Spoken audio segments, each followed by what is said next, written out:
Good morning. Welcome to the Heritage Foundation and our Douglas and Sarah Allison Auditorium. We, of course, welcome those who join us on our heritage.org website on all of these occasions, reminding everyone here in-house, if you'll be so kind to see that cell phones have been muted as we prepare to begin. It is always appreciated. Our internet viewers, of course, are reminded that you can send questions or comments emailing us at speaker@heritage.org. Opening our program today and introducing our special guest will be Dr. James Carafano. Dr. Carafano is Vice President of the Catherine and Shelby Cullom Davis Institute for National Security and Foreign Policy. He also serves Heritage as the E.W. Richardson Fellow. Please join me in welcoming.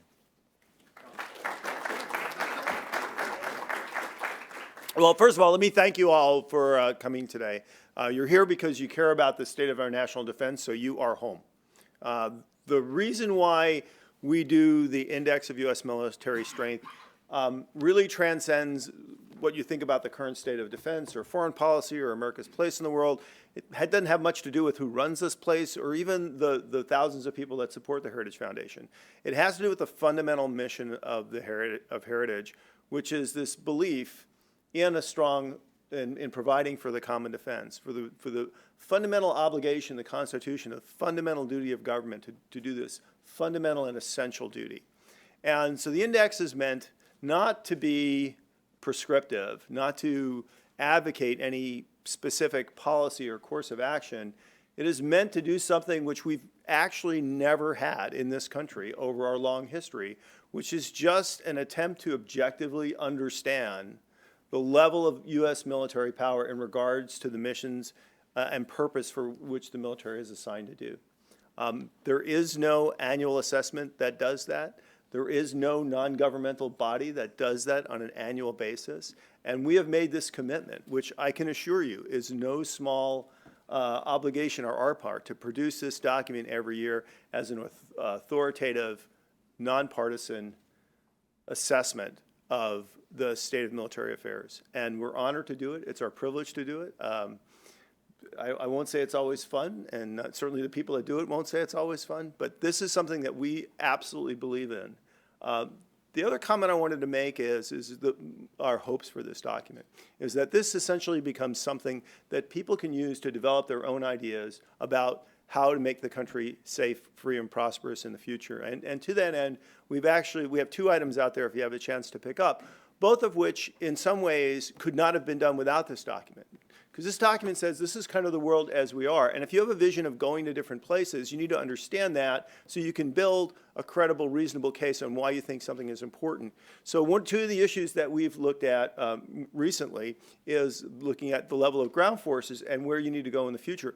And our assessment of that, and which are our conclusions, is our ideas. Other people might have other ideas, but our ideas are based on an understanding of where we are today, and we could not have done that if we didn't have the index as a foundation to draw on. Similarly, we've looked at different options in terms of future foreign policy and how that fits with future defense planning, and that document's out there as well. And again, it is something that we could not have done or couldn't have easily done unless we had an authoritative document, a foundation of knowledge that we could go to and say, okay, this is where we start from. And our hope is, whether it's in professional military education institutions like the war colleges or the service academies, or whether it's in the Congress, or whether it's in an academic setting, or whether other think tanks, that everybody would basically have free and open access to all this information, which is all available, which is all completely, the source of the data is all completely transparent, to make their own assessments about where to go in the future. And I don't think there's any more important time for this product, but our goal and our commitment from the Heritage Foundation is to do this product not just this year, not just next year, but as long as there's a Heritage Foundation, some poor sucker is going to have to crank one of these out.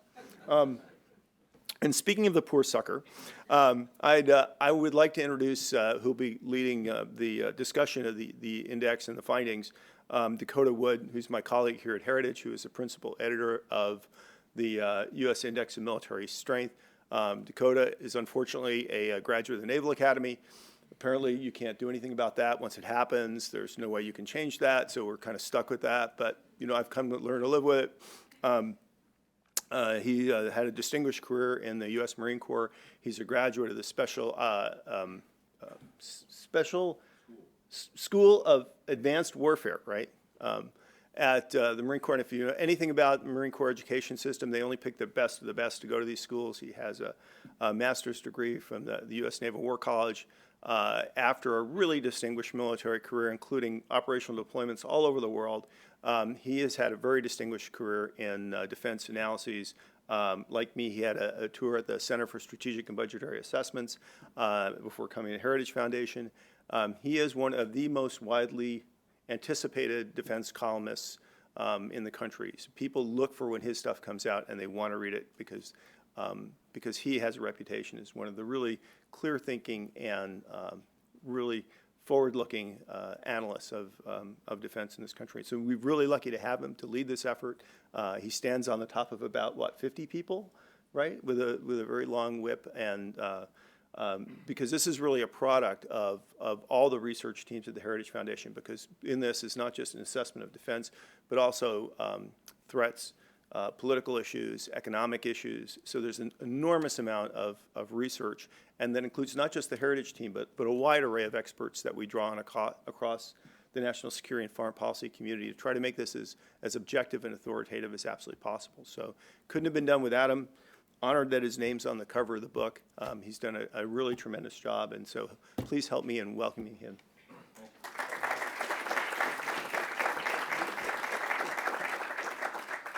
Well, that was very nice, but I couldn't get past the point that I'm the poor sucker that handles this stuff. So, yeah, we've got some material to present. This is not meant to be a lecture in any way. I mean, it really should be interactive and informative. If there's something that I'm saying or mentioning that somebody has a question about, I'm happy to take questions during the presentation of the material, with only one caveat, and that after I do, hey, this is the index and the big takeaways from it, we will have a panel where we've got the directors for our different centers, the Allison Center, the Asia Studies Center, and the Margaret Thatcher Center, to talk about, as your duty experts, things going on in their respective regions. So if we have a specific question about China or what Russia is doing or things going on in the Middle East, I'd like to kind of hold those off until we have the panel, because then you'll have the real people who get immersed in those issues, and they can talk about it far more credibly than I can. You can't start one of these things without saying thanks, first of all, to Senator DeMint, who really envisioned this idea of having these indexes for each one of our three pillars.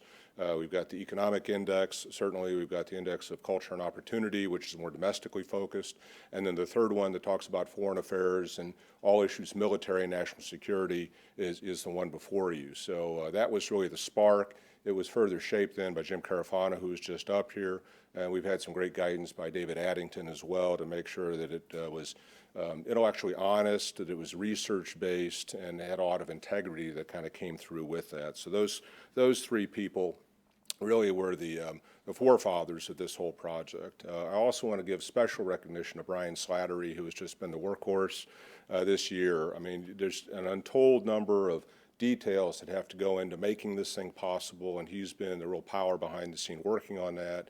And then also acknowledging Bill Poole from our editing staff, who took a personal interest in this and was the chief detailed editor. You know, there's a way to turn a phrase or a different word choice or Oxford comma or not. I mean, so to make it readable, the form that it's in, really thank Bill for that. And then we've got a host of contributing authors. We have our creative team, the folks that do the marketing for it, the website, which we'll talk about here at the very end, just a host of people that have made this possible. And again, without any one of those folks, it would have been far less than what it currently is. So I'd like to start actually by talking about our inaugural issue that came out this past February.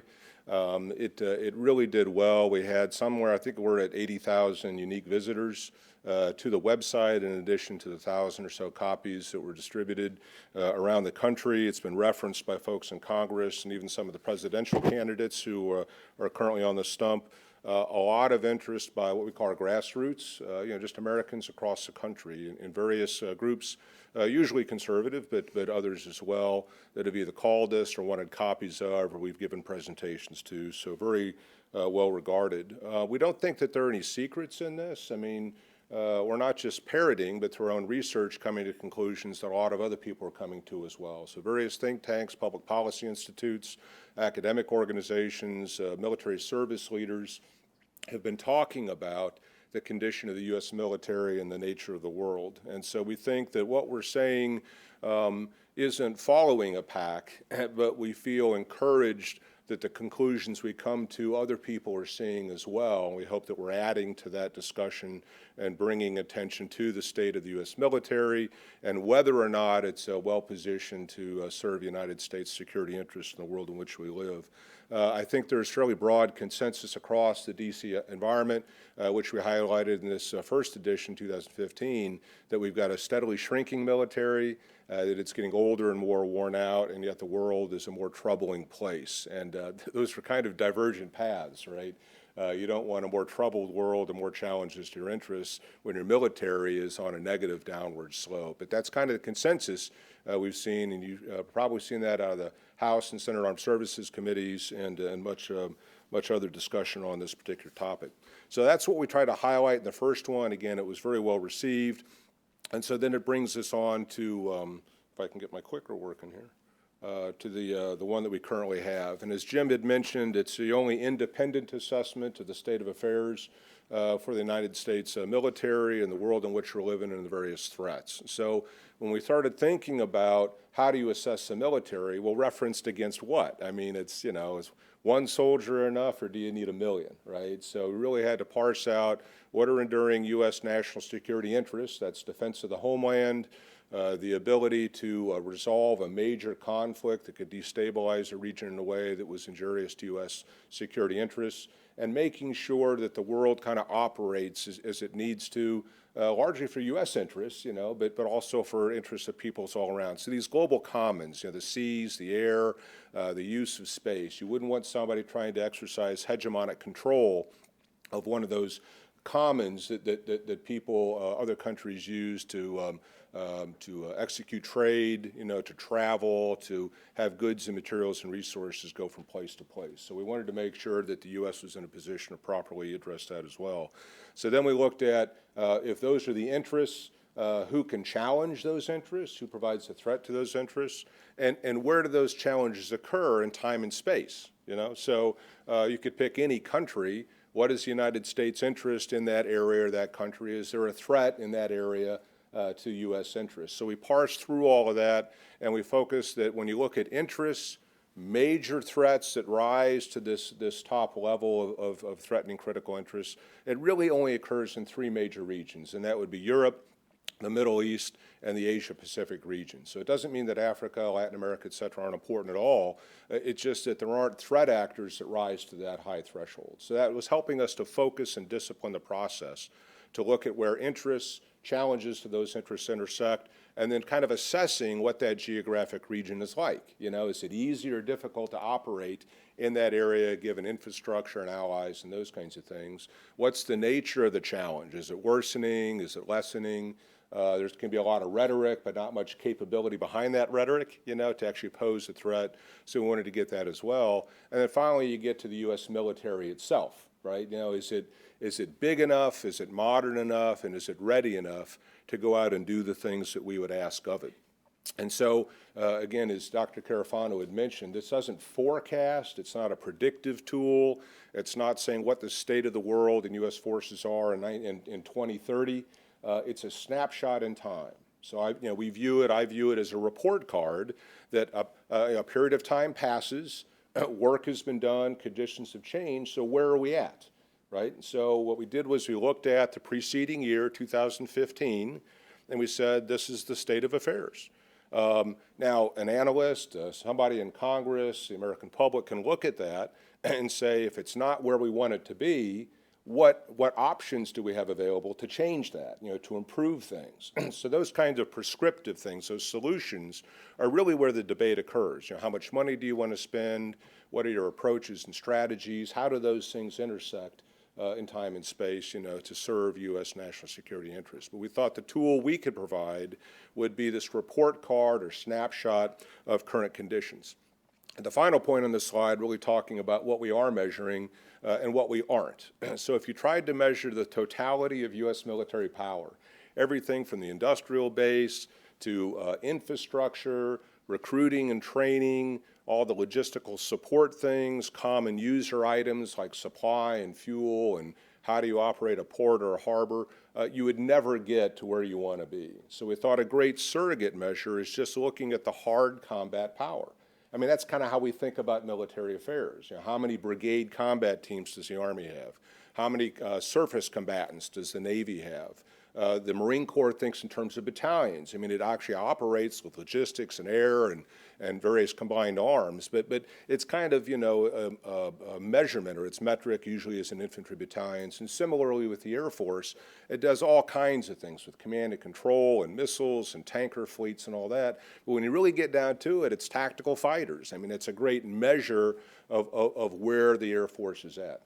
So if we could assess the status of the pointy end of the spear, the hard combat military power, and say whether we have, you know, too much or too little, or it's old or it's modern, that represents the big pyramid that exists under that. So if you needed more combat power, or you needed to enable offensive operations in some way, then you need lift and tankers and trained personnel and bases and stations that make that possible. So it's a surrogate measure when we talk about hard combat power, and we tried to keep it usable and something that we could do on an iterative basis every year. So that's kind of where we're at on that. Our benchmark that we set really was informed by history.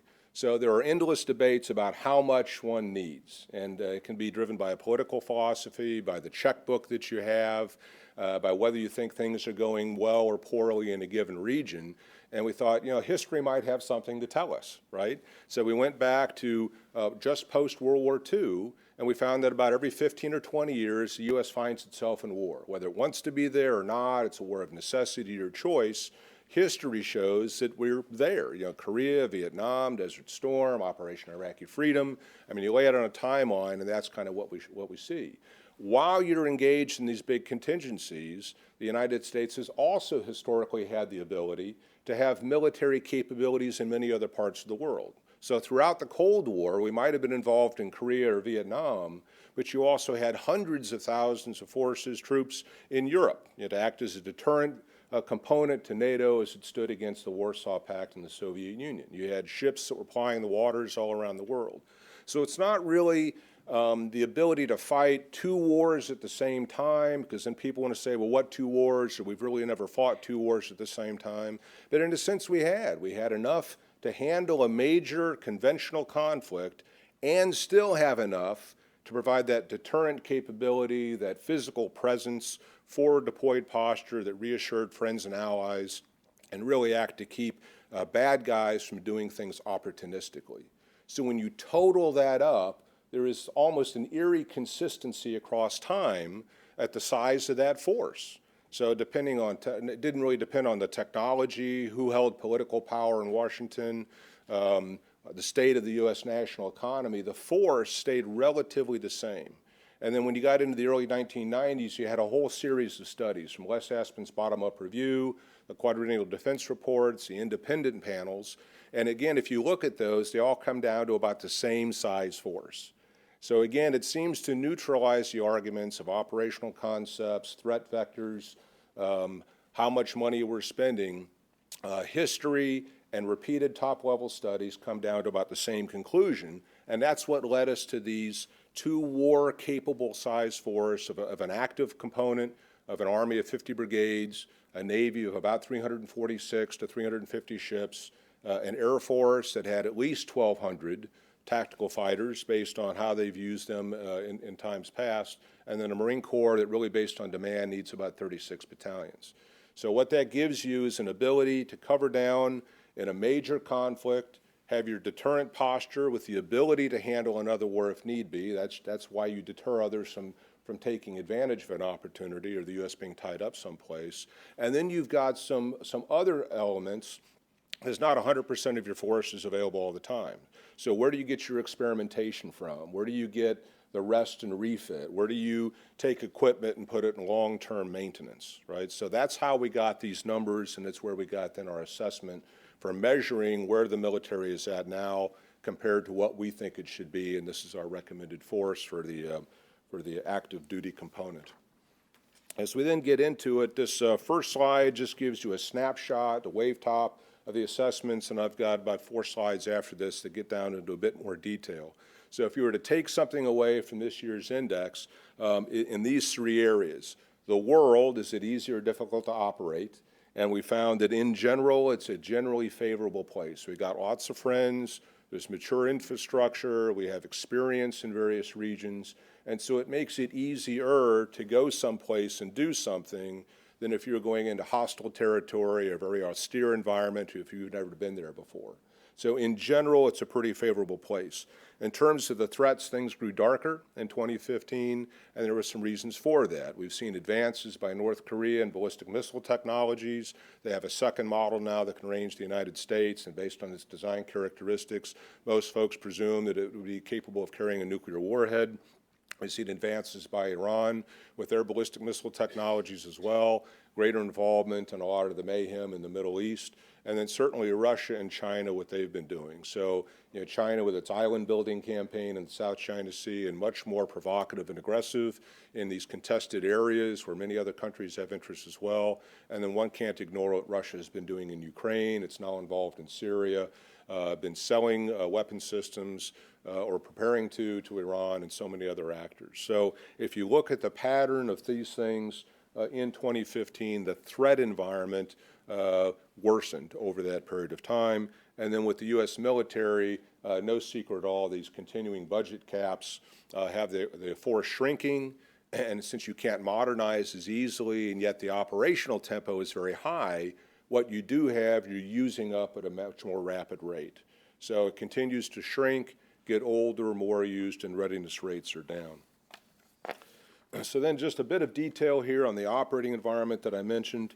We did have some really good advances in Asia, where strengthened partnerships, so there's a lot more bilateral and multilateral exercises going on. There have been some strengthened formal relationships between the United States and Japan and what they're doing in Korea and even the Philippines. So those advances kind of lifted that score in terms of how well we were able to operate in the world. And then depending on how you want to count the numbers, there is some coalition action in the Middle East taking to try to address the Islamic State and other issues. So instead of the U.S. going it totally alone, when you have other people contributing to that, that's a good trend, and you'd like to see more of that. So that's what combined to help elevate that score. There is renewed interest. I think the Philippines is probably a good thing, where you see China, what they're doing, or you see friends and partners in Europe, and they see what Russia is doing. There is increased interest in getting the United States more involved in these regions, where perhaps in years past it was like, the United States, you guys need to go back home, and we're handling things on our own. They're finding that absent U.S. leadership and absent U.S. capabilities, there is an inability to do things as they would want to do. Not too long ago, obviously, there was a multilateral operation that went into Libya, and it became very apparent that with our NATO allies, when it came to munitions, command and control capabilities, coordinate air operations, logistical support, that past 24 or 48 hours, they were just incapable of doing those kinds of things. So it usually takes the United States backstopping that to make things work. So that kind of awareness and this invitation for increased U.S. involvement is something that we picked up on in the year of 2015. In terms, I guess, on a negative thing, though, everybody is suffering ill effects of domestic fiscal policies, increasing debt, and less ability or less willingness to spend money on defense. So you hear this refrain about we shouldn't be everywhere doing everything, other people should be stepping up to the plate, and we completely agree with that. But when you look at near-term and now ability of other countries to actually do that, it's highly problematic. So we would want Germany and France and England and other countries to do more, but they are currently unable. And again, it's a snapshot in time.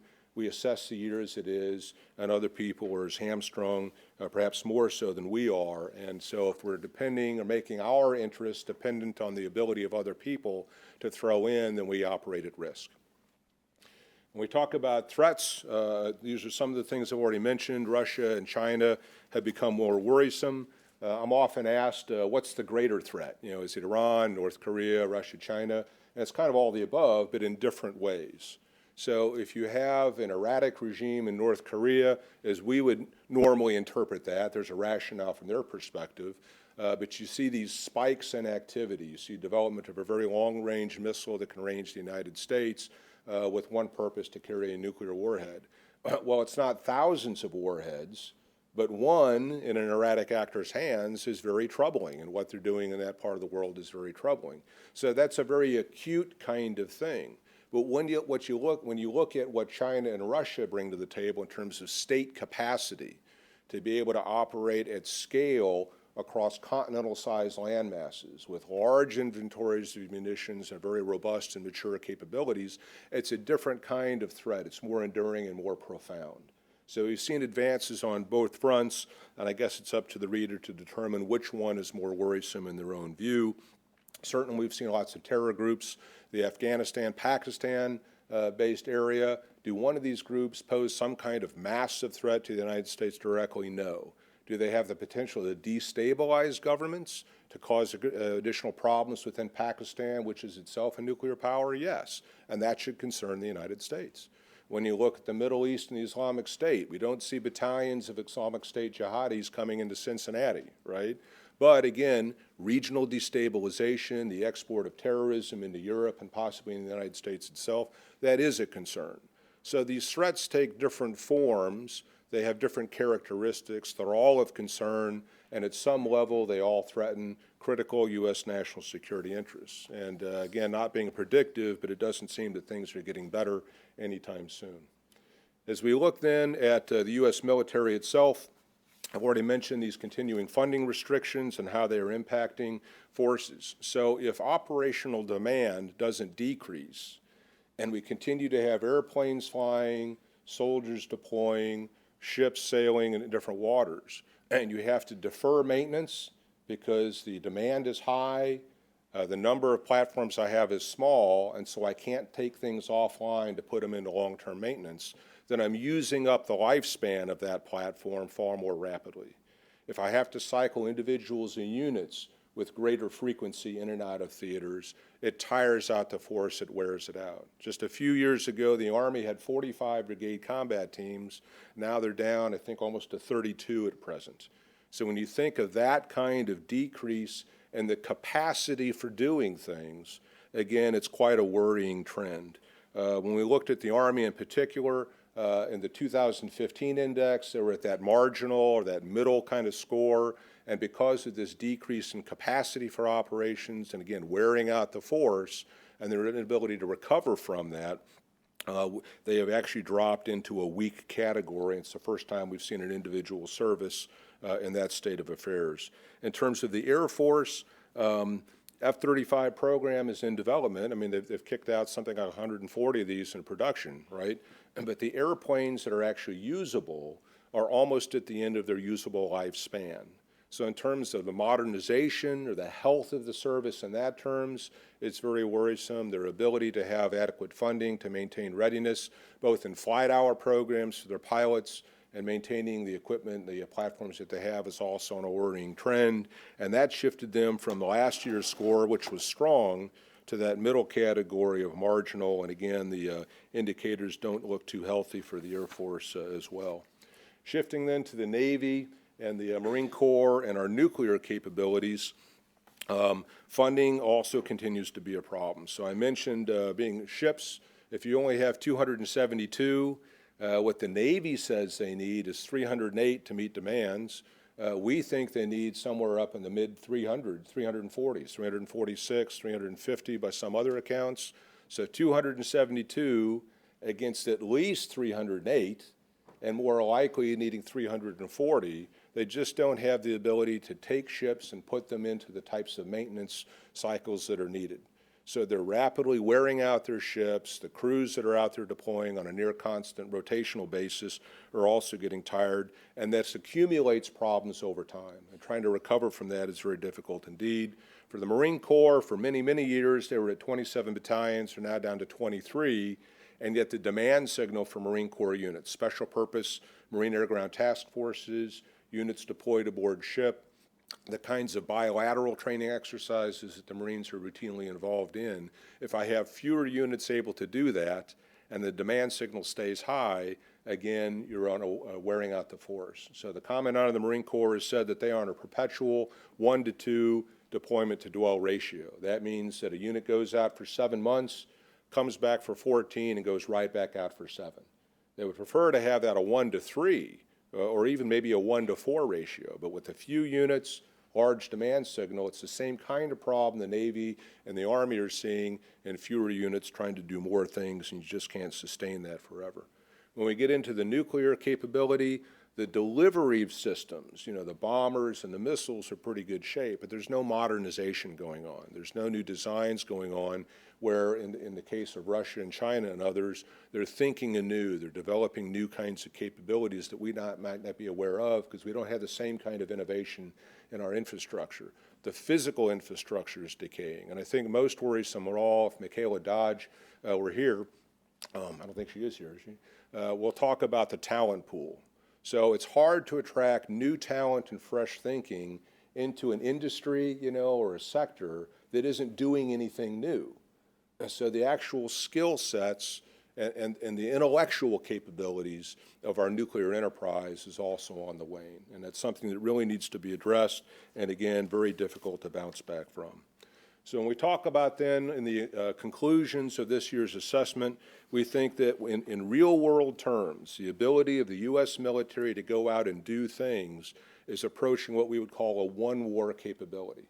So if we were to commit to something like another Operation Iraqi Freedom or a Korea War or a protracted war like Vietnam, something like that, it would take about just about the totality of the U.S. military capability set. When you think about rotational base, deploying units, having to take them offline, replace them to something else. If you think about actual high-end combat, we're buying lots of things, presumably because the Russians and the Chinese and other major competitors are also developing new and more modern capabilities, fifth-generation aircraft, building aircraft carriers, new submarine designs, those kinds of things. If you think that you might ever come into conflict with that, you have to account for attrition. You have to account for combat losses. So how long can the military sustain operations in that kind of environment if it continues to shrink and get older and less modern? So again, a one-war force capacity, losing this resiliency, the ability to bounce back from challenges, a brittleness, if you would think about that. We're not the only ones looking at this. Other countries look at this as well. So we think that there is this decay in the deterrent value, people being much more exploitive, more opportunistic, making moves in parts of the world that are harmful to the interests of friends and allies and ultimately to the United States itself, because the United States gets caught up in one area and it just doesn't have the capacity to do things in others. We only have 2 brigades in Europe. Neither one of those are armored brigades. So if you're Vladimir Putin and you're wanting to make a push into Ukraine, what's to stop you, right? What deterrent force is there that might cause you to think that this isn't such a good idea? So it's these long-term, kind of deeply rooted, profound interests that we think are becoming questionable, and again, sustained operations. The Army has noted, General Odierno had noted that once they deactivate a brigade combat team, if you had to go back and rebuild that, it takes 2.5 years to build a new brigade combat team just to the base level of tactical competency. When you get into higher headquarters and how you coordinate things, it's that much longer to regain competency. So 2.5 years to build a brigade, and they've gone from 45 down to 32. And we're saying that they need upwards of 50. So even if there were an immediate infusion of cash and a big build effort, you still have to recruit, train, new organizations to get the military back up to where it needs to be. And it's often easier to get worse than it is to get better, right? So you can sit on a couch and things decline. Getting back into the gym and rebuilding that physical capability, rebuilding the skill sets that are lost once a pilot hasn't been flying for a certain period of time is always much harder than it is to get worse. And right now we're on a negative trend line, and it's going to be problematic to get back up. So just a final few notes on the index itself. We've got this great appendix there toward the end, which lists every major program that the services are involved in. So if you wanted to, at one glance, look at a reference to see any major acquisition program, how quickly it's building, where it's at relative to the systems it's replacing, we've included that in there, and all this is available on the website as well. Our graphics guru, John Fleming, has done some just incredible work, and I encourage you to look at the charts that are in there. They're really meant to be informative and not just a repeat of text, right? But they're value added. They show things and display things in a way that hopefully lead people to an aha moment. And as we've converted these over to the website as well, they're easily shareable, and we think that they help tell a bigger story graphically, and they have some enduring value. So I would encourage you to look at that as well. And I like to say, you know, one picture's worth 1,000 words, and I'd give 10,000 in this case. And one of the final things, and I think perhaps that these are often overlooked, is in the first half of the book, also available on the website, are these, we call them topical essays. And we structured these so that each edition of the index talks about strategic, high-level policy things, functional component kinds of issues. We'll talk about special operations a lot, you know, in D.C. Well, what are those, right? So in 2015, we had an essay that Dr. Bucci wrote that talked about special operations forces, you know, how you think about them, what they can do and can't do. And so we continue that on into the 2016 index with another great set of essays by some very talented external authors from Heritage to look at the role of national defense. I mean, what does that really mean? Does it have value outside of war? And certainly it does. We looked at that. We looked at kind of the spectrum of conflict, you know, high-end war, irregular war, hybrid war. I mean, these are all terms that are bandied about, but what do they really mean, and are there instances in there? We talked about capabilities like the intelligence community and how it contributes, right? The role of the Reserve and National Guard components to the active forces. You know, how should we think about them? So are there these great materials that are easily readable? We kept them in a digestible format. And what we really envision here, at least in my mind's eye, is after X number of years, we could actually bring these together in a standalone book. So we tried to write them in a way, or have them written in a way, that they have enduring value. They're not relevant to April of 2015, right? That they have great lesson material, they're informative, they're educational, and we think that they will be great reference documents for anybody interested in better understanding the U.S. military and defense and national security capabilities. So that really gets to the end of the book and the background and the rationale. If we could bring up the website real quick, just to show you that. We had a creative team that spent a lot of time looking at this. It's a redesign from last year.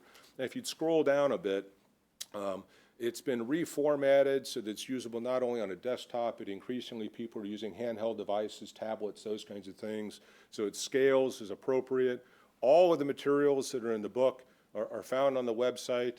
And if you'd show the menu there, it's easily reachable anywhere in there. And if you wanted to download any of the components, if you could bring that up as well, there is a separate page where if you did want all, something like 50 some odd megabytes of text on your cell phone, I guess you could do that, 59 megabytes, but each one of the individual components, both of the assessment chapters, the individual items of that, the essays, the methodology, the appendix showing all of the various major acquisition programs, et cetera, are all individually downloadable. And again, we hope that it's an enduring reference that people will go back to.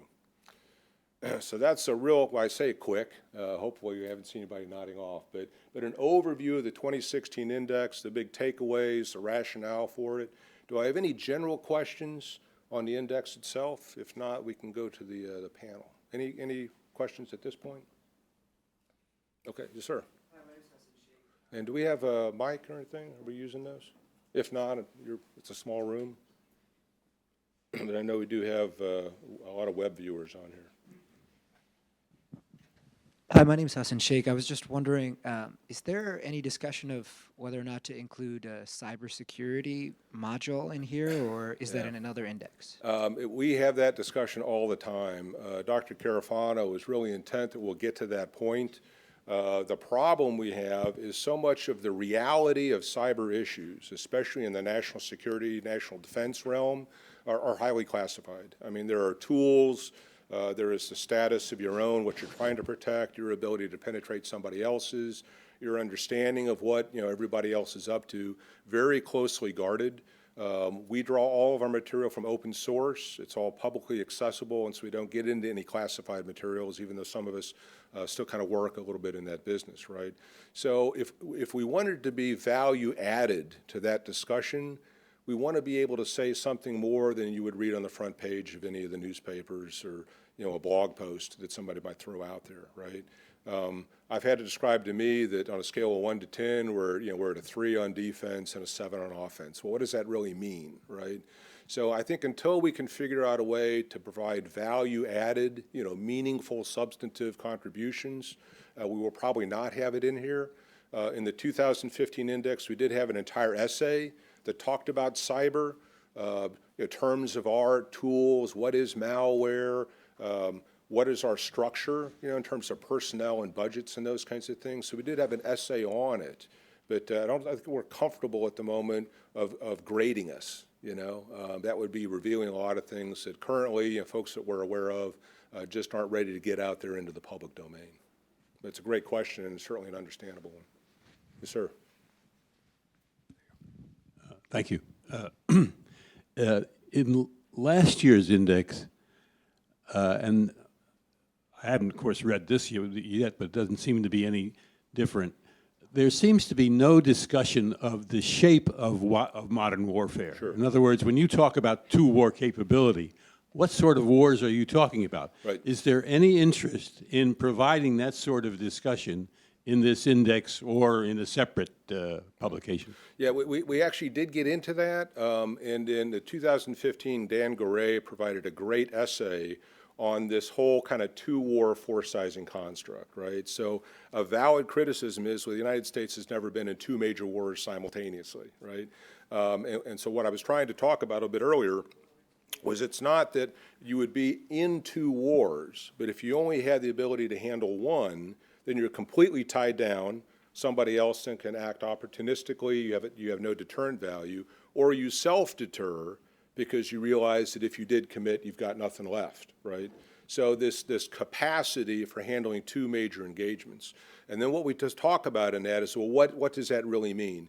And we try to use references like Korea, Vietnam, Desert Storm, Operation Iraqi Freedom, right? They're different in terms of terrain. They're different in terms of whether they're more maritime or naval, if it was air power, if it was mountainous or jungle. Was it very short in duration or very protracted over many years? But when we look at those things, they typically take about the same size force. So regardless of a major conventional combat action, whether it's long-term stability operations, counterinsurgency over years like in Iraq or what was occurring in Afghanistan, or out-and-out shooting war like we saw in Korea, right, or Operation Iraqi Freedom, the initial push in 2003 or Desert Storm, the Army goes in with about 20 brigade equivalents. Air Force uses about 500 or so tactical fighters. The Navy uses about 5 or 6 aircraft carriers. So there are these consistencies across time of these kinds of major contingencies. Can you handle something like a Panama, Grenada, going in providing security support into Haiti or Somalia? Yes. I mean, you can handle that as kind of a lesser included offense or case, but we're talking about large commitments of substantial U.S. combat power. And those kinds of commitments, whether they're a year or 6 years or 10 years in duration, occur about every 15 or 20 years. So those are the reference points that we're using.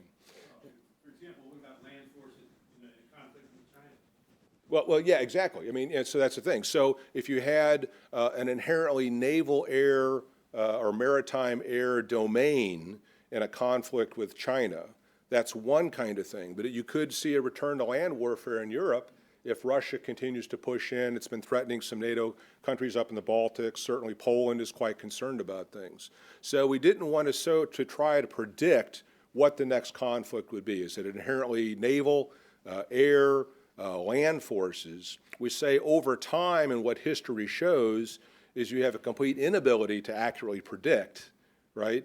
When we do get involved, usually it's the same size force. So even if it was an inherently naval-air conflict with somebody like China, you would still buck up your land forces in Japan, the Korean Peninsula, what would be on Okinawa, Guam. Maybe there's a surge to support somebody like Vietnam, or the Philippines. So the Army would be there as a land power. And there are lots of things that you could do to kind of constrain, constrict, choke off supplies, et cetera, to a major competitor like China in that kind of scenario. Whereas you would have ample land forces involved in the Middle East or Europe, but you would still have a naval component, certainly an air component to that, right? So we looked at these big muscle movements, and what history shows are patterns, and came up with the size force structure that we recommended. Any others? Okay, how about if we shift into a panel discussion, and we'll get into some details, a quick overview of each of the regions, and hopefully we'll have some interaction with our panelists.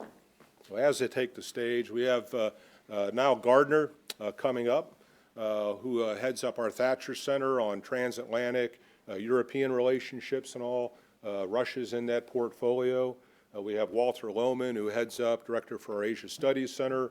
Obviously, the Asia Pacific and portions of Central Asia are in that as well. And then Dr. Stephen Bucci, who has the Allison Center. Within his portfolio is all the military and defense materials, Latin America, South America, Africa, the Middle East. I don't know what it is that you don't do. So I think what I'd like to do is ask, starting with Dr. Bucci, maybe just a once-over of kind of your area and some highlights, and then we'll just go down the line and then open it up for some questions. Just quickly, I said I do Latin America, Africa, and the Middle East. The Latin America and Africa continue to be economy of force theaters for the United States. There are issues there, important friends that in some cases are having issues, rising enemies in a couple of those areas, but they're not likely to be the theater where we're going to see major use of hard military power in the sense that we're describing in the index. The Middle East, a little different case. Very, very likely that we would see in the foreseeable future the need to use military power there. With due respect to the recent agreement with Iran, Iran is not our friend. They are definitely a very vocal adversary. And now that they're working in conjunction with Russia, they're getting even more aggressive with their statements and with some of their actions. So in that, the Middle East, for me, excuse me, is the area that is probably most applicable for the kind of things we're talking about here in the index. Very, very problematic, very, very worrisome, and we'll see where we go from there. Thanks, Steve. On the European front, I think there are three main issues of concern. Firstly, the resurgence of Russian power in Europe and an increasingly aggressive Moscow on the international stage. And I think that, as Dakota mentioned, there is a very real threat today against key NATO allies in Eastern Europe, in particular the Baltic states of Estonia, Latvia, Lithuania. We have to take the Russian threat extremely seriously. The Russians have increased their defense spending by over 30% since 2008. In contrast, European NATO members have reduced their defense spending by 15% overall in that same time period. The Russians are pledging to invest hundreds of billions of dollars in terms of rebuilding their overall military might. In contrast, European partners are continuing to cut defense spending, and we have seen, I think, a real deterioration in terms of the ability of European NATO members to defend themselves and also to stand up against increasingly dangerous adversaries on the international stage. And that's a second key area of concern. Although there are currently about 2 million men and women under uniform among NATO's European member states, only about 100,000 of those can be actually deployed abroad, and the majority of those come from Great Britain and France. And we have seen some of the key European countries, for example, Germany and France, simply not stepping up to the plate. I mean, German defense spending now is down to 1.3%. France's defense spending is at around 1.5%. Britain's remains stable at about 2%, but it's still not high enough with regard to the British military. A third area of concern, of course, is the reduction in the U.S. military footprint in Europe. The Obama administration has disastrously reduced American military might at a time when Russia is increasingly dangerous. And the withdrawal of 2 heavy brigade combat teams from Europe in 2012 and 2013, I think sent completely the wrong signal to Moscow and has encouraged the Russians to be increasingly aggressive. We need to see a reversal of that, a reduction of the U.S. military footprint in Europe by the next president. And I think that America's military contribution in Europe has to be a very important priority for the next U.S. administration. Yeah, thank you. In Asia, I'll just address briefly the 2 pieces, the operating environment and the threat assessment. I was pleasantly surprised by how well Asia performs in operating environment relative to the environment in Europe, especially with regard to our allies. And I think, as Dakota mentioned, that has improved since the last index. I assume largely attributable to changes in Japan with interpretation of collective self-defense and relaxation of export controls on military technology or technology with potential for military application. So I think that's one thing to note at the outset, that there's a very favorable operating environment for U.S. forces in Asia, and it only continues to improve. The report talks about the Enhanced Defense Cooperation Agreement with the Philippines. That was a very big move and will actually come online hopefully over the next year, and so you'll see even further improvements building out their additional capacity in the region for U.S. forward deployed forces, and then the continued growth of many of our partnerships in the region that are not quite alliances, but are getting ever more, seeing ever more intensive cooperation and engagement. On the threat assessment side, the report breaks down 3 principal threats. The China challenge, basically, I'll call it, North Korea and AFPAC region, the kind of threats that emanate from there. There are 3 very, very different types of threats. And I just want to point out the pains to which we went to distinguish between the threats, particularly between China and DPRK. They're almost no way comparable unless you look at exactly the fact that a missile may fly from one foreign territory to the United States.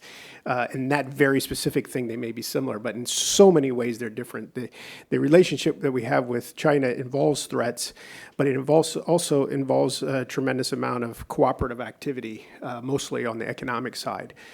China is a country that has a massive stake today in the international system in a way that North Korea does not. The sophistication of its armed forces, the sophistication of its nuclear arsenal, in so many ways it's different from North Korea and requires a very different approach.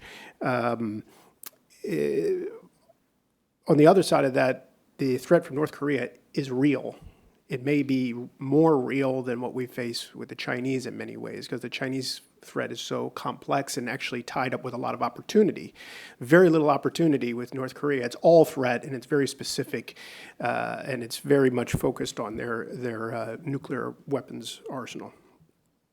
And then the report also talks a lot about the AFGAT, the threat in AFPAC, mostly the terrorist threat there, and the extent to which Pakistan is facilitating that or might in the future become a target of terrorist activity that then redounds to the United States, either through its activity with India or some sort of way that they can control the nuclear arsenal there that was as a threat to the United States. But that, again, is a third very different threat. Thanks.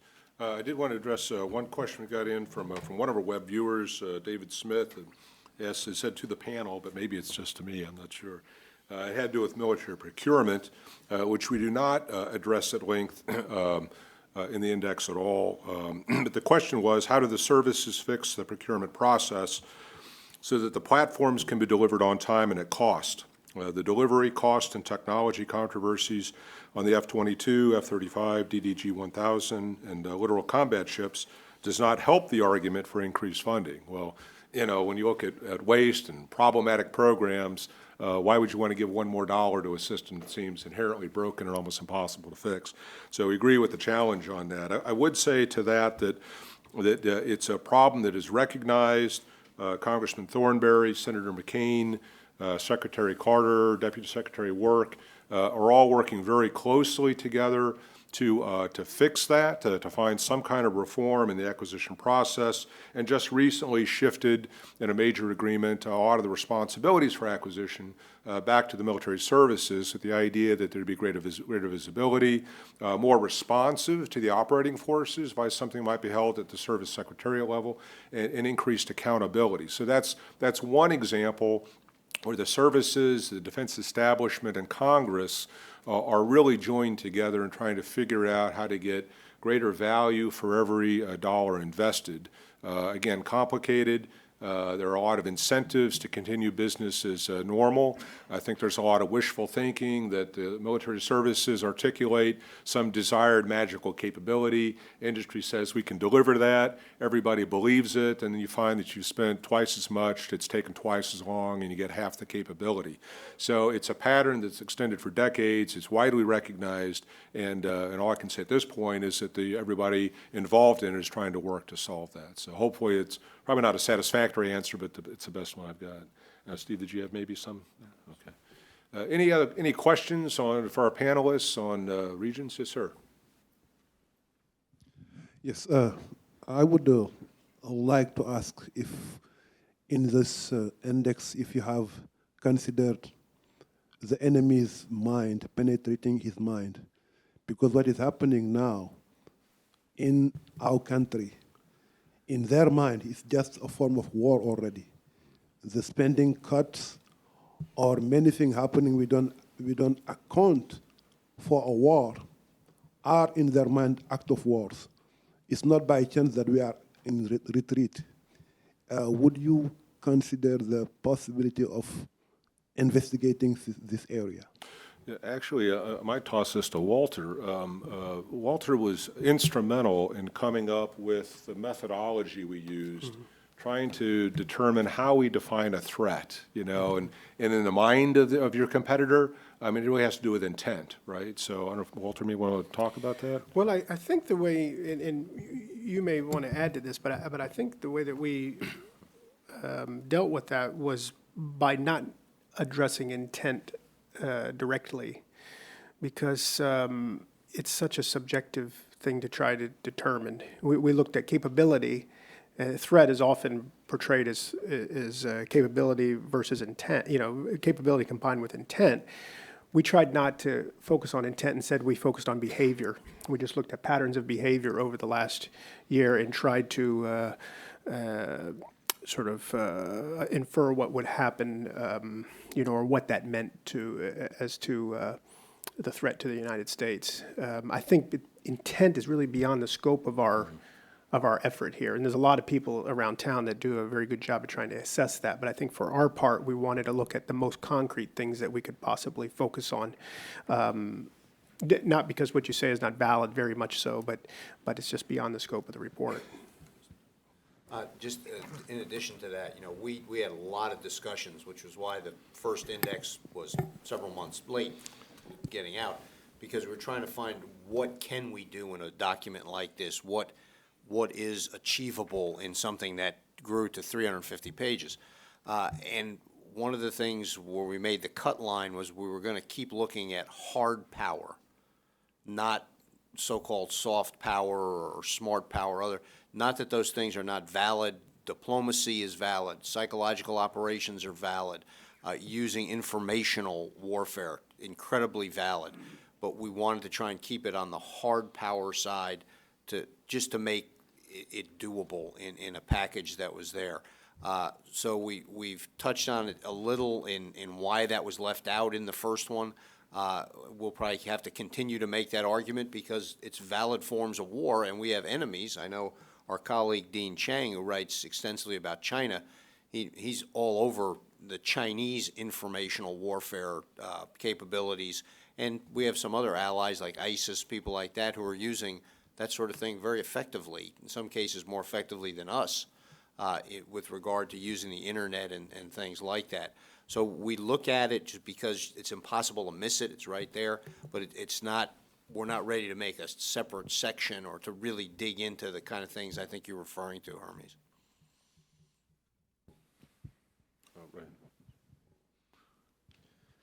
Dakota, you had mentioned this in the beginning, and that's the problem of human capital in the nuclear enterprise. And so maybe this also goes to Dr. Bucci as well. Is there an attempt to try and bring measuring human capital in the services as another metric for measuring capability? And the reason why I sort of bring that one up is it mentions it's very strong for the Air Force.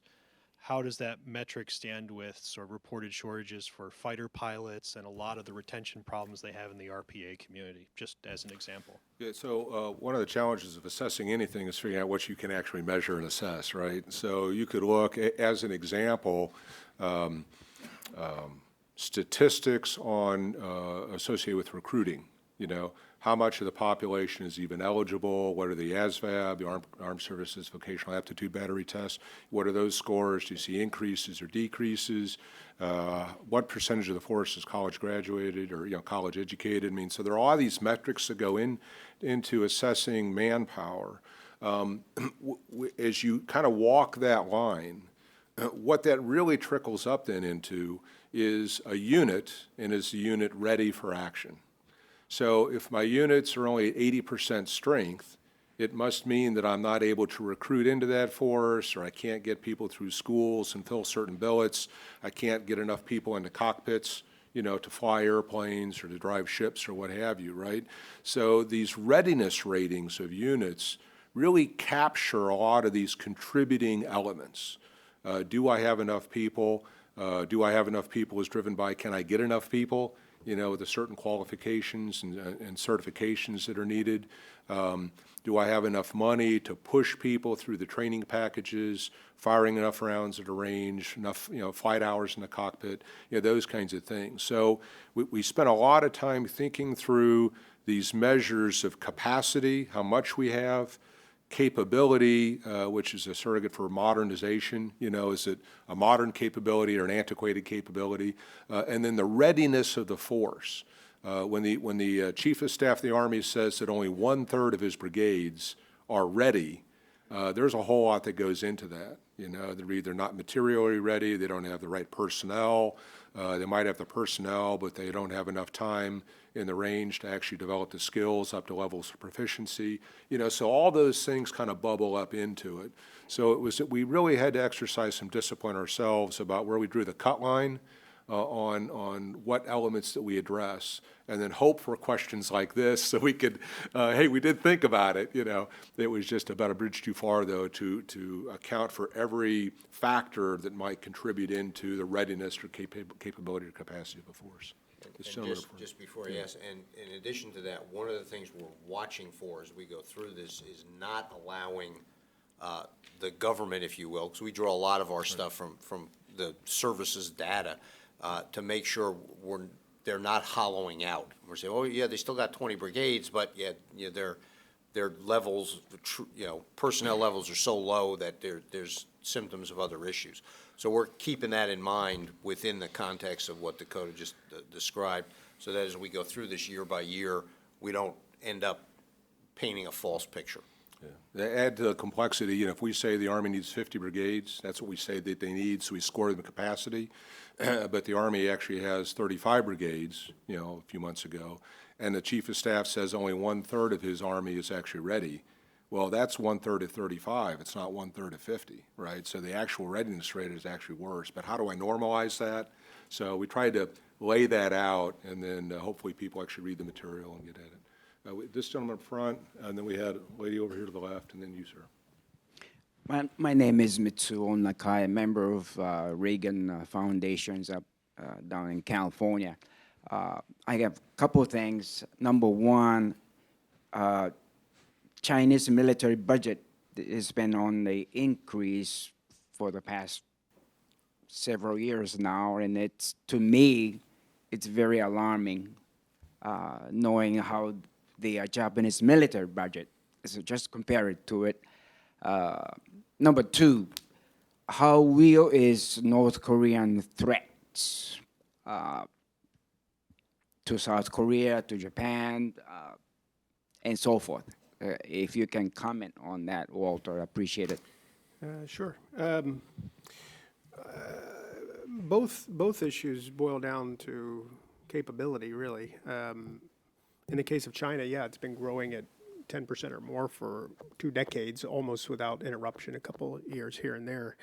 They didn't grow so fast. They're also modernizing at the same time and now have currently a modernization effort, a reform, major reform pending to further improve their armed forces. So the capability is there, and that's why we focus on it so intently, because we can engage with the Chinese as much as we want, and we ought to try to ameliorate the threat, but the fact that that capability is there, and at least we know from reading an extraordinary amount of Chinese strategic documents and the rest, that they may not have the best intent. So that's why we focused on it, and that's why it's judged to be, I think, gathering was the score that we gave it in terms of threat. In the case of North Korea, absolutely, it's very real.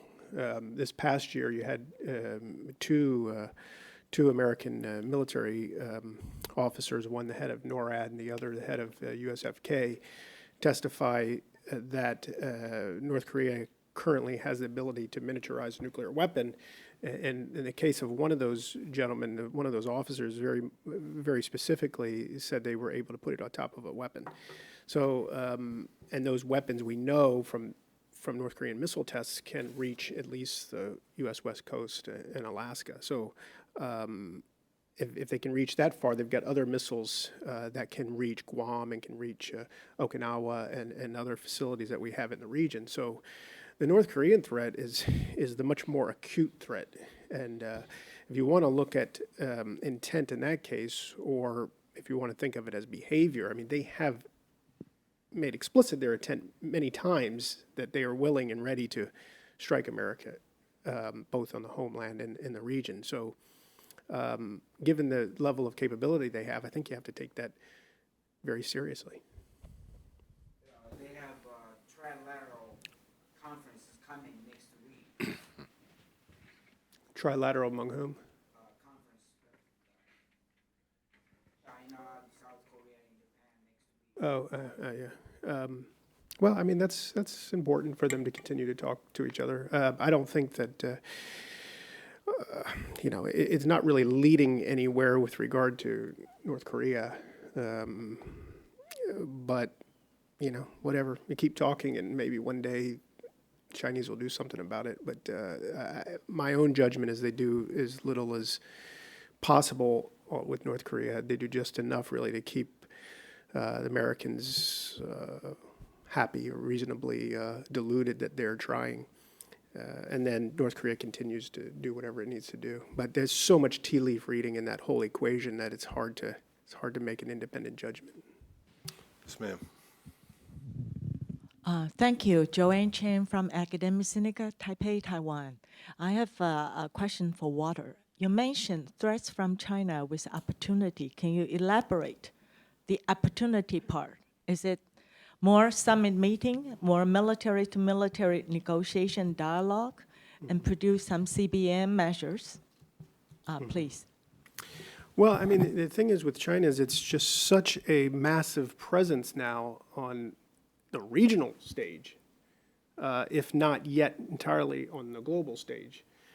across the board, from economy to diplomacy, and especially in the region on the military side, all of that doesn't represent threat. I would say on the econ side, I would say it's almost all opportunity. Depends how we deal with it, and how we are able to integrate it into some of the international institutions and the rules of the road as they have developed over the last 70 years or so. On the military-to-military side, I'm skeptical myself, but if you talk to the military, the U.S. military, the Pentagon, they consider this a pretty, relatively speaking, a highlight of U.S.-China relations, that there is this constant dialogue and they are able to work through some things. Obviously, there's the threat on that side, as just illustrated in the last few days over South China Sea, but there's also things we can work on together, some, humanitarian operations. We're operating together in the Gulf of Aden. There's other things that are possible. We don't exercise with the Chinese for no reason. We do it because we think there might be some upside to that. And then on the diplomatic side, they hold a veto in the UN Security Council.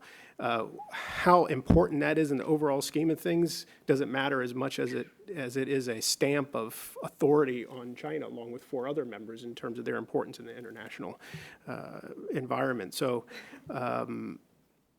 it's just that it's an extraordinarily complex relationship that can't be boiled down to just threat.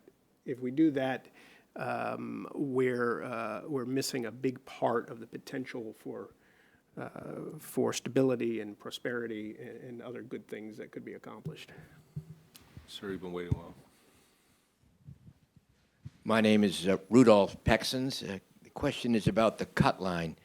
Did you consider the adequacy and appropriateness of political and military strategy in each region, so that you could set the stage for a capability strategy mismatch discussion? Right. So we wanted to find measures or things that we could assess that had consistency across time. So in terms of assessing how the military or the world is doing this year, next year, the year after, so you could see trends over time. The political dimension to that, right, the diplomatic efforts, can vary from administration to administration and even within an administration. 1 year, there's no way America is going back into Iraq and certainly not going into Syria. A few months later, well, maybe we're considering putting, forces in, because conditions change over time, right? So how does one assign a value or measure the efficacy, the utility value of a diplomatic, initiative or some kind of a strategic approach, to a region?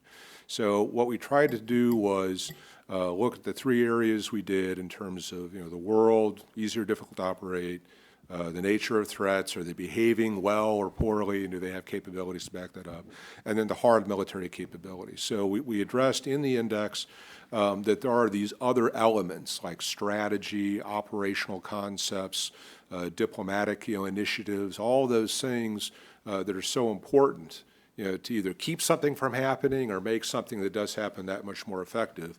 But we were beside ourselves on how we would assess that from year to year. So we addressed it to acknowledge the importance and the presence, but we just couldn't get our arms around how we would assess that on a consistent basis from 1 year to the next. So I don't know if that answers the question. We do comment on it an awful lot over the course of the year, and lots of the other things we write. So we couldn't put everything in here, otherwise we'd get to take the rest of the year off. Sure. Hi, my name is Yusuf Babanli. As far as cooling off relations between the United States and Russia is concerned, Russia has threatened to go into Baltics. You have Ukraine. You even have Bosnian Serbs who have declared that they're going to hold a referendum in 2018 for independence. That's probably a response to NATO trying to bring in Montenegro into the organization. But how about South Caucasus? As you know, there are a bunch of pipelines going from Azerbaijan to Eastern Europe. There's a southern gas corridor, which Russia tried to stop, but unsuccessfully so. There's also the issue of transporting troops and non-lethal items to Afghanistan, especially given the fact that the troops are going to stay in Afghanistan, and that's through Georgia and Azerbaijan. What is your assessment of the risk of Russian intervention in South Caucasus, especially considering that Armenia occupies up to 20% of Azerbaijan territories and it has the 102nd military base in Armenia? What is the assessment, and is the United States prepared to go into the conflict, and should it? Thank you. Real quick, I will say that I mean, this is Niall's area. Luke Coffey works for Niall, has written extensively about this. We've got some great graphics that talk about the very infrastructure elements they're talking about. So there's some really good material in there, but this is certainly Niall's area. Yeah, it's a very good question, a very interesting question, and it raises broader issues about Russia's overall intent, going back to a question that was asked earlier today. I would say that, you know, we cannot underestimate the potential of Russia intervening militarily in the Caucasus, just as we cannot underestimate the potential of a Russian military intervention in the Baltics. After the Russians intervened in Georgia in 2008, or invaded Georgia basically, many politicians in Europe said, we have nothing to fear from Russia in the long term. Their goals are very limited. And it's safe for us to cut our defense spending. It's safe for us to enter into, once again, a friendly relationship with Russia. And that was the basis really for the Russian reset implemented by Hillary Clinton when she was Secretary of State. And the Russian reset, of course, has been an absolute disaster and a complete misreading of Russian intent. I have to say that I think in the case of a Russian military intervention in the Caucasus, I think there's a very real possibility of that. We have to be on our guard with regard to that. The Russians have the overall goal of being the dominant military power in Europe. And they are rebuilding their military in such a way that they are sending a message to any other European power that there is a huge cost to be had in terms of standing up to Russian aggression. And at the same time, they sense tremendous weakness on the part of the United States. And the strategy of leading from behind, advanced by the White House, has been an unmitigated disaster in terms of the messaging being sent to the Russians. And I think that those who believe that we can treat Russia as though it was some sort of normal power as a potential partner for the United States, I think they're hugely deluded and misguided. The Russians are an adversary. They're not a partner.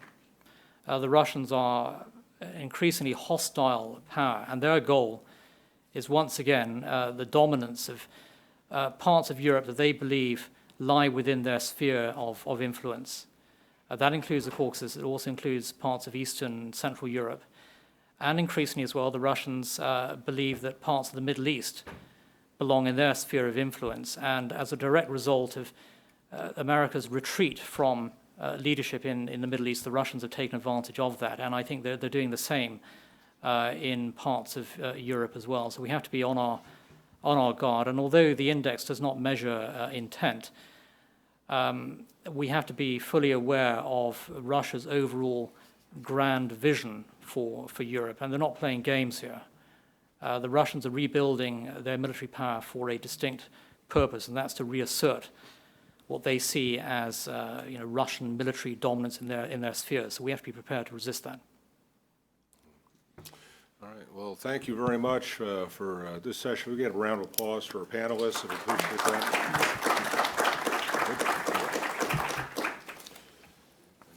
I'd like to take a moment and just for guest speakers.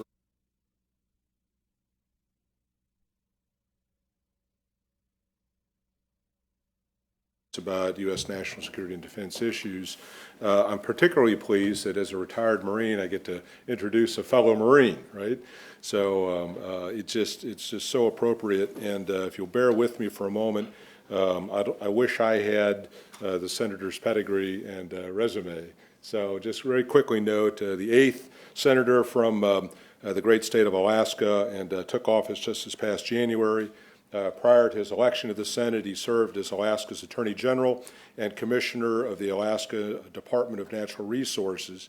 The reason that's so substantial, so significant, is under his supervision and authorities, managed one of the largest portfolios of oil, gas, minerals, renewable energy, timber, land, and water in the entire world. I mean, just think about that for a moment, that kind of responsibility and accountability. As I implied or mentioned, United States Marine is an infantry officer, has been in the U.S., currently serves as a lieutenant colonel in the U.S. Marine Corps Reserve. That means that he is subject to recall, which has happened on a number of occasions. 2004, served for a year and a half as a significant staff officer for the commander of U.S. Central Command, General John Abizaid, and has spent time as a consulate in the Middle East, Horn of Africa, and Central Asia. And just here recently, in July, 2 years ago, was recalled to active duty once again and served with a joint task force in Afghanistan. So if you want to talk about where the rubber meets the road, current threats, this guy has some tremendous real-world current operational experience in addition to the experiences at high levels in Alaska and now as a serving United States Senator. Earned his bachelor's in economics from Harvard in the late 80s, a joint law and master's degree in of science and foreign service from Georgetown in 1993. Has been married to his beautiful wife, Julie Fate Sullivan, for 20 years. And if you want to talk about close combat actions, he has 3 teenage daughters, so I'm sure that that experience comes to bear as well. So if you'll please join me in welcoming Senator Sullivan. Thank you.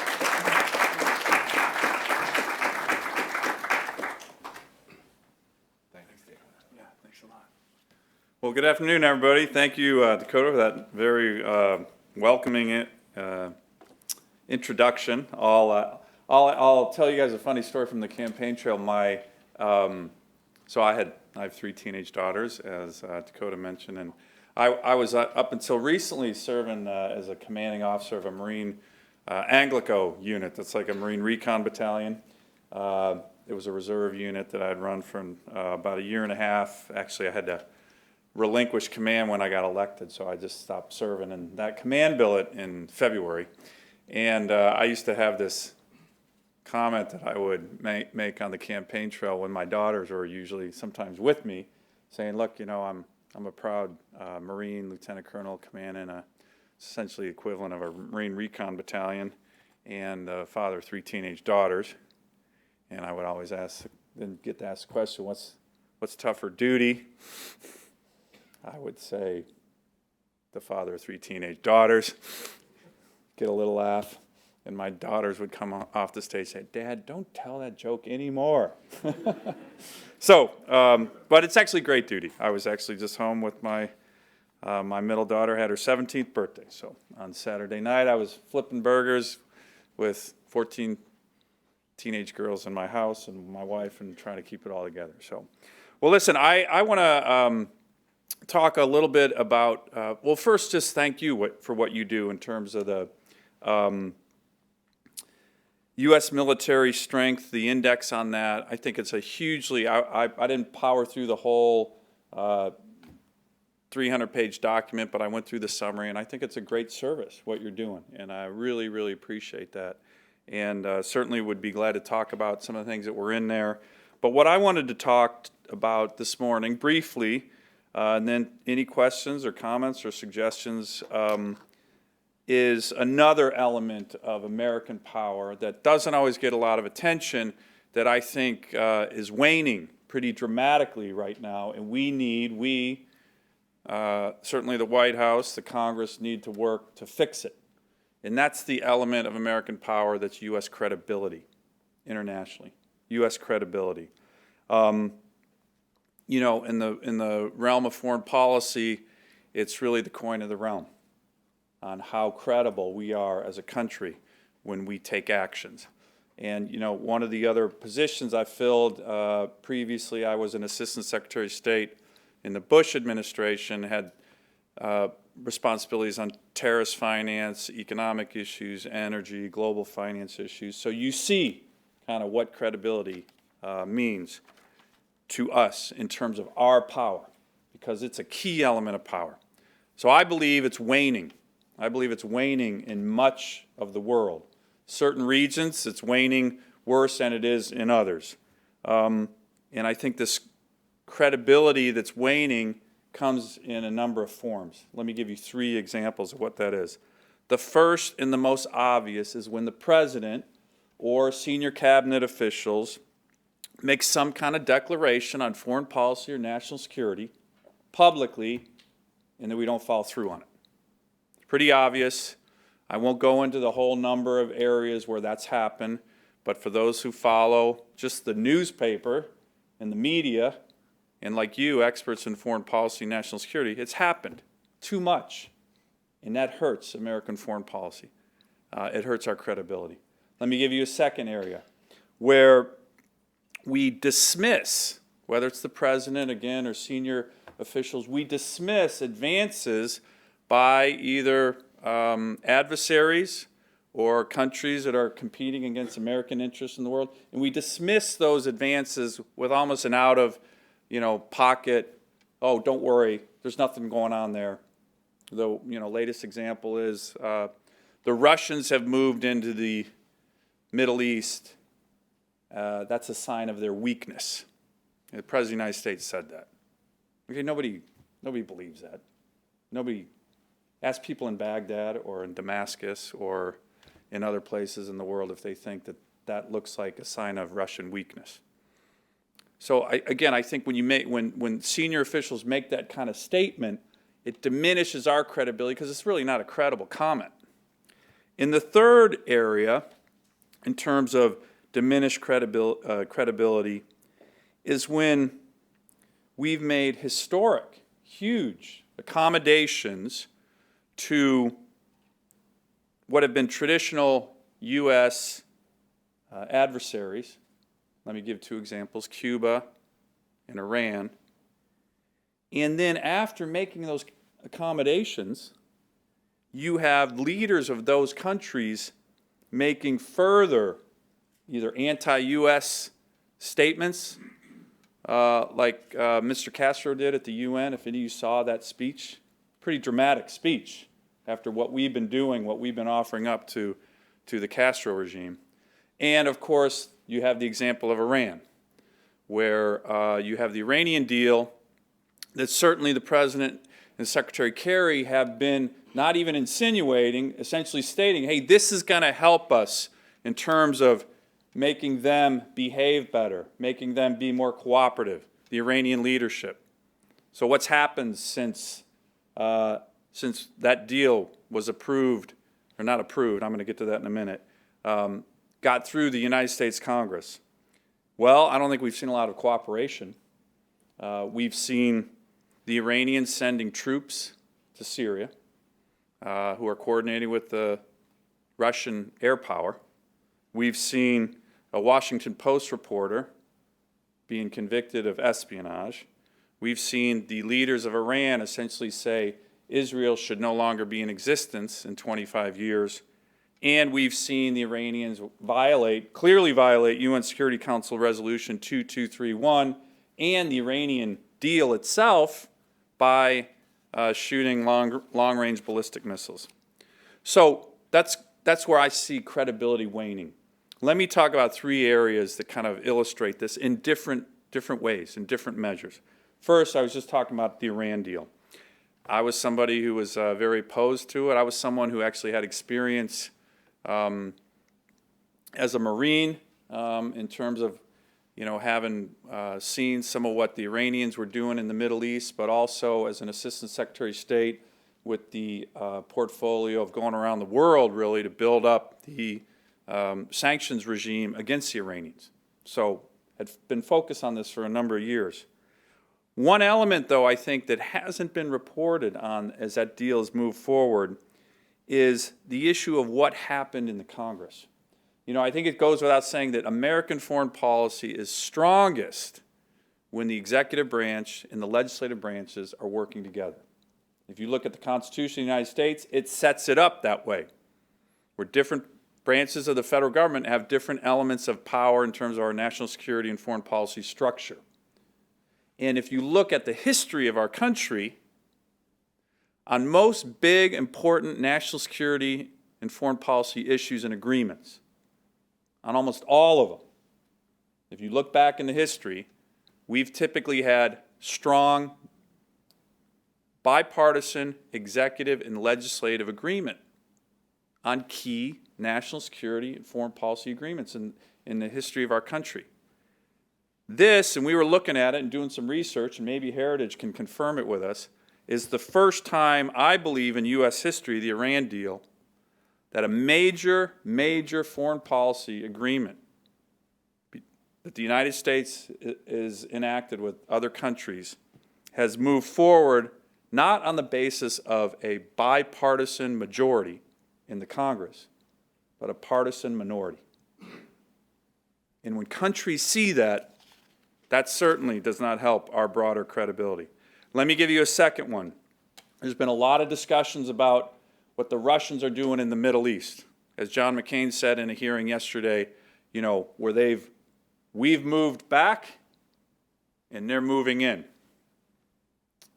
But one area that hasn't gotten a lot of media attention, but to your guys' credit, you do some excellent reporting in the Index of Military Power report that you just published, is in the Arctic. Now, the United States is an Arctic nation. We're an Arctic nation. A lot of Americans don't know this. We're an Arctic nation because of my great state, because of Alaska. And if you're seeing what the Russians are doing in the Arctic, it is remarkable. You guys lay it out in terms of the report. Let me give you a few additional numbers. In the Arctic, in the last year and a half, the Russians have set up a new Arctic military command. 4 new brigade combat teams in the Arctic. That's about at least 20,000 new troops. 14 operational airfields and ports by the end of this year, with an estimate, public sources, to have 50 new additional airfields by 2020.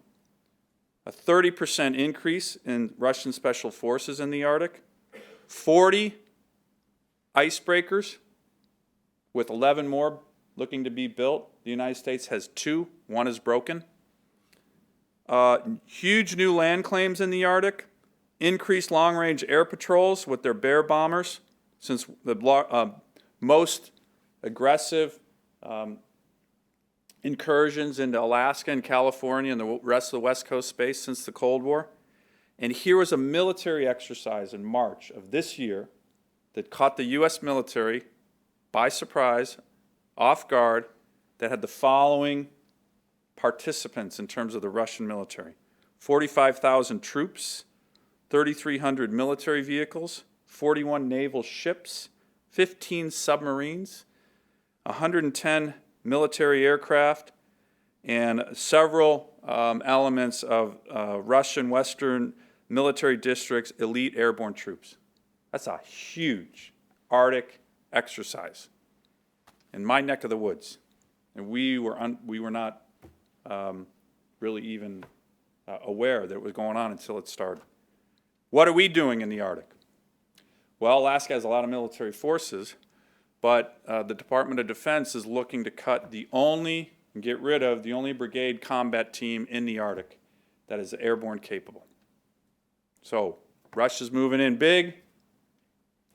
We are dramatically withdrawing our Arctic-trained troops. For any of you who have served in the military and served in the Arctic, you know that that takes a lot of training. You can't just take troops from Fort Benning or Camp Pendleton and say, go operate in 30 below zero. You have to have strong Arctic-trained warriors. We have them, and we're dramatically reducing them at the same time the Russians are dramatically increasing them. That is not good for U.S. credibility in the world, and certainly not in the Arctic, which is going to be a key area in the coming years in terms of resource development, transportation, environmental issues, critical area. Let me end by just mentioning a third area in terms of credibility, because as of yesterday, we had a Senate Armed Services hearing. Some of you may have seen an article in the New York Times today about it, but it deals with the South China Sea and what's been going on in the South China Sea. The backstory on this is that Secretary Carter gave a very strong speech in Singapore at the Shangri-La Dialogue about 4 or 5 months ago on we are going to sail, fly, and transit anywhere that we have traditionally done in terms of what international law allows. That was a powerful speech in front of essentially every minister of defense in Asia at this important meeting in Singapore. I was there, Senator McCain was there, Jack Reed was there, Joni Ernst were there. We were there to actually support this. And we actually walked around the conference floor together, the chairman of the Armed Services, the ranking member of the Armed Services, the Secretary of Defense, showing that strong American legislative, executive branches working together.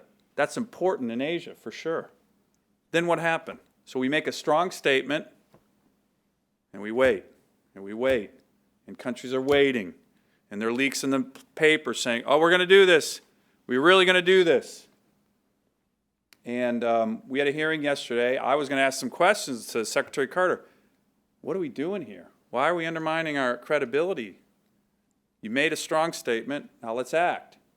And you may have seen in the paper, we did. We did finally act. And I think that's certainly in the interest of the United States. We sent a destroyer within a 12-mile radius of one of the islands that's been built up that was a submerged island. Certainly legal under international law principles, but more importantly, supported by our allies in the region. My own view is we need to be continually doing this, regularly doing this. And again, I think the vast majority of the allies in Asia want us to do, not to be provocative, as the Chinese stated, but to demonstrate that this is a critical waterway that we have been patrolling for decades, and we're not going to allow a certain country to change the facts on the ground. Let me end by saying there's a precedent for this. Some of you may remember it in 1996, during what's now referred to as the Third Taiwan Strait Crisis, where China had moved troops and missiles close to the Taiwan Strait during Taiwan's presidential elections as an intimidation maneuver. To his credit, President Clinton ordered 2 carrier battle groups to the region. But something else had happened. There was a debate among think tanks and everybody about whether or not to send a naval ship through the Taiwan Strait during that time. And it was similar to the debate that we've heard over the last several weeks on the reclaimed islands. Would that be provocative? The U.S. needs to lead. And I remember hearing about this debate. It was on a radio, and it was back and forth. Military experts saying we shouldn't do it, we should do it. And we ended up doing it. Why do I remember that debate? Why do I remember the radio? Because I was on a U.S. Navy ship as a Marine infantry officer. The ship that was actually tasked to go through the Taiwan Strait during that time. And they actually had a radio interview between experts piped into all the rooms, kind of indicating to us that, hey, this is a pretty big issue. A lot of Americans are talking about it. We were on the USS Bellawood, went through the strait. And by the way, we continue to do that on a regular basis. Is that provocative? No. It's trying to keep sea lanes open, the same sea lanes that have helped China, that have helped all the other countries in that part of the world, and our credibility in that part of the world is absolutely fundamentally critical. So those are 3 examples. I think we always have the opportunity to get our credibility stronger. But we need to work on it, and I think yesterday was a beginning in the Asia-Pacific region, but we need to do a lot more in terms of other regions of the world. So thanks very much. Appreciate the opportunity to say a few words. And again, to Heritage, thanks for your great work. Members of the Senate, certainly myself and others, I know, look at this as a valuable tool that we use. So appreciate it. Thank you very much. Yeah, sure. A couple questions. I think we've got some moments for it.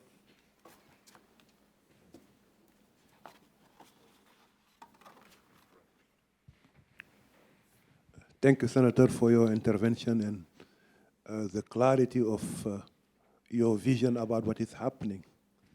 It's extremely serious to the point that I just was pointing out that people don't maybe pay attention to the mind of the enemy, because what is happening is no less than act of wars.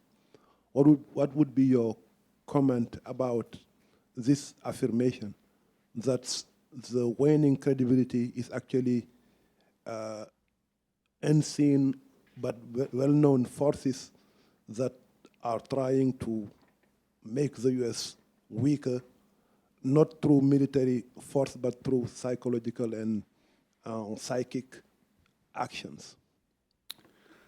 Well, look, if I understand your question correctly, I think that you're emphasizing the point that I think you're hearing a lot of critics of the White House now talk about weakness is provocative, or where President Reagan was talking about looking at the history of wars in the United States. None of those wars started because our military was too strong. And again, I've certainly, and I've stated this, I'm somebody who spent a lot of time in China. I think there's huge opportunities in terms of a strong strategy with regard to China, where we can work together on a whole host of issues. I'm not somebody who is kind of a big, hey, this is our, you've been probably reading about this Graham Allison piece recently talking about the Thucydides trap, that you have these two, a rising power and established power. He talks about, the risks of conflict. But I think we need clarity, as you say. And the most important thing, whether it's in the South China Sea or the Asia Pacific or Syria, is when the United States says it's going to do something, it should do it. So you need to be smart with your words in your public pronouncements. There's some people who said the president's pronouncement on the red line in Syria was just he just came out and stated it. A lot of his staff didn't know that he was going to make that kind of statement. When we make those kind of statements, we have to be credible in terms of our follow-up action. And so, I commended the Secretary of Defense a number of times in public on his strong statement in Singapore. A lot of our allies did. And you're seeing in the paper today, a lot of our allies in the region are commending the Department of Defense for following through on what the Secretary of Defense stated. I think that's important. I actually think it reduces the risks of conflict, doesn't enhance them.